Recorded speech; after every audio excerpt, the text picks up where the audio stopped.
Hello everybody, my name's Jade and welcome to my channel. Today I'm going to be doing my March reading wrap up. So it looks like my reading stats for the beginning of 2017 have been looking pretty slumpy so far. For the month of March, I only ended up reading 5 books and 9 graphic novels. I'm gonna give myself some slack though, because for any of you who are in post-secondary like I am, you know, March is crunch month. So I'm gonna give myself some slack. I know it's going to pick up in April because I have lots of things I want to read and I'm really excited for it. But for this video in particular, I'm only going to talk about the books I read this month. Unlike my last wrap up, I thought it was a little bit too lengthy, so I'm going to change it up this time and just talk about the books that I read. So if you want to hear about the graphic novels I ended up reading, feel free to leave a comment down below, and if I get enough responses, I'll be sure to post a video for that ASAP. But other than that, I'm just going to talk about some quick reading statistics and then talk about the books I read, so let's just jump in. It looks like for my ratings, I had a pretty good mix and match of what I read this month. I had a 2-star read, 2 3-star reads, a 4-star read, and a 5-star read. When I look at the age range of the books that I read, going from middle grade to young adult and adult fiction, it looks like 2 of my books were middle grade and 3 of them are young adult. When we look at the type of books I read in terms of the genres, the characters included, stuff like that, it looks like 4 out of 5 of my books had LGBTQIA+ characters, and they were all the main characters of their stories, which was amazing. I'm so glad that I got to read so many. I read 1 mystery and 4 contemporary, and that was a pretty weird thing to come about when I was writing my notes for this video, because I'm like, I thought I said I didn't like reading contemporary. But I guess all of these ones, I was just drawn to them this month for whatever reason. When we look at the page count that I had, it looks like I had approximately 1,500 pages. But if you want to get a more specific statistic than that, it looks like I read 1,486 pages. And when you look at all the books I read this month in terms of release dates, all of them released after 2015, and none of the books I read were ARCs. All of them had been released already. So now going into talking about the books more specifically, I'm going to do the same thing as last month. So talk about my lowest rating first and go up to the highest and let you know why I liked or disliked them. So let's just jump into my 2-star first. So starting off with my 2-star read, it is unfortunately going to be my preteen book club pick for this month, and it's going to be Bounced by Ted Staunton. The kids weren't into it as much as previous months, and I didn't really enjoy it as much either. It's supposed to be about a boy named Duncan who wants to be a detective when he grows up, and at this point in the book, there are a whole bunch of robberies going on in town. No one knows who it is, but there's a reward out for his capture, so him and his friends are obviously looking to catch the robber. The characters weren't fleshed out at all. You can't differentiate them in terms of their personalities, aside from maybe the aunt. And then the plot twists were like a really kind of plot twist. So yeah, I gave this one 2 out of 5 stars, and yeah, it just wasn't a great read in general. So moving on to my 3-star reads then, the first one that I'm going to mention is the one that I finished at the in the last bit of the month, but at the skin of my teeth, and that's going to be Dreadnought by April Daniels. I was so hyped up for this book. I mentioned it in my winter haul, and I'm so excited to read it, and oh, it let me down really hard. It's about our main character, Danny, and one day, the world's most famous superhero dies in front of Danny, and they end up taking on their powers. And once they do that, it transforms Danny into what they've always wanted to be, which was a girl. So the synopsis talks about how they're going to deal with their friends and family reacting to it, as well as dealing with the fact with they have superpowers now. And I'm like, hell yeah, I want to read that. That looks amazing.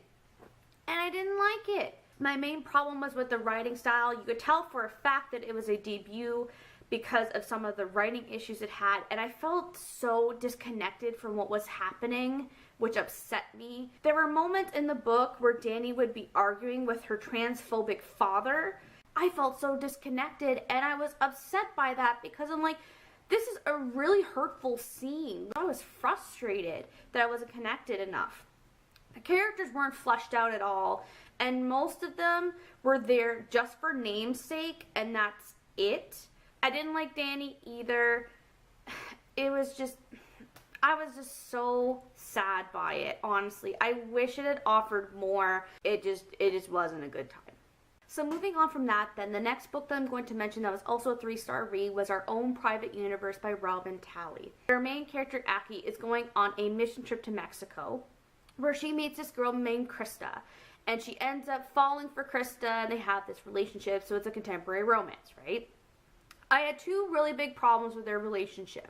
The first problem I have with their relationship is that they had no chemistry. Krista is just a very uninteresting love interest, and the only defining traits that she has is that she's willing to talk about Aki behind her back to her, like Krista's friend. She talks about her, and then she has extremely conservative parents that she's afraid to talk to, which is fine, but because those are her only two traits, it's like, why do you like this person other than the fact that you find them attractive? And then when Aki says she's falling in love with Krista, it is basically focused on their appearances. The story as a whole was pretty shallow because big things were mentioned and then not dove into as deeply as I would have liked to see. But the fact that it mentioned safe sex and went into detail about their sex scenes was great. I appreciated that because, like I said in videos past, that doesn't happen enough in YA. It's something that needs to be talked more about. If you're going to include it, go into depth with it or just don't mention it at all. So it was just a very shallow story and I wanted more out of it that I didn't get, so I only gave it 3 stars. The 4-star read that I'm going to mention for the month of March is going to be We Are the Ants, and oh my goodness, I love this book so much. This book is about our main character, Henry, who, since he was 13, he's been being abducted by aliens. There's one time where he's abducted where the aliens let him know that if he presses this particular button, he will save the Earth from being destroyed. And if he doesn't, then in a certain amount of days, the world's just going to end. Like, that's what's implied. And Henry's trying to figure out whether it's really worth saving. And oh my goodness, I loved the way it approached this. Henry was so relatable. The stuff that was going on in terms of his relationships were so interesting and twisted, and I just loved it so much. And there were so many points where it hit like philosophical moments where you're like, oh my goodness, why didn't I think about this sooner? My mind is blown up. Like, I got to that point where I was having so many of those moments, and it was just so beautiful. My only complaints with the book really are that the ending was kind of weak, and then when Henry is talking about a deceased boyfriend that he had who had committed suicide, it's one of those moments where I didn't see the chemistry again, which isn't the book's fault, because it mentions the boyfriend a little bit in passing, and I forget his name, so I'm so sorry. But other than that, you don't know much about them, so that chemistry is just missing. I just wasn't into it, so I ended up giving it a 4 out of 5 stars. So the last book that I'm going to mention for my wrap-up that was my 5-star read is going to be George by Alex Gino. And oh my goodness, Alex, I applaud you for this book because it was absolutely phenomenal. And if any of you guys are interested in reading it in the slightest, please do. Don't be distracted by the fact that it's middle grade. To keep the synopsis super brief, it is about a boy named George who better identifies as Melissa, so as a girl, and it's about their experience, and it was just wonderful. I love that it's a book that's about a transgender individual that's accessible to all readers, whether you're young or old. Everyone should be reading this to get a sense of what that experience could be like for someone.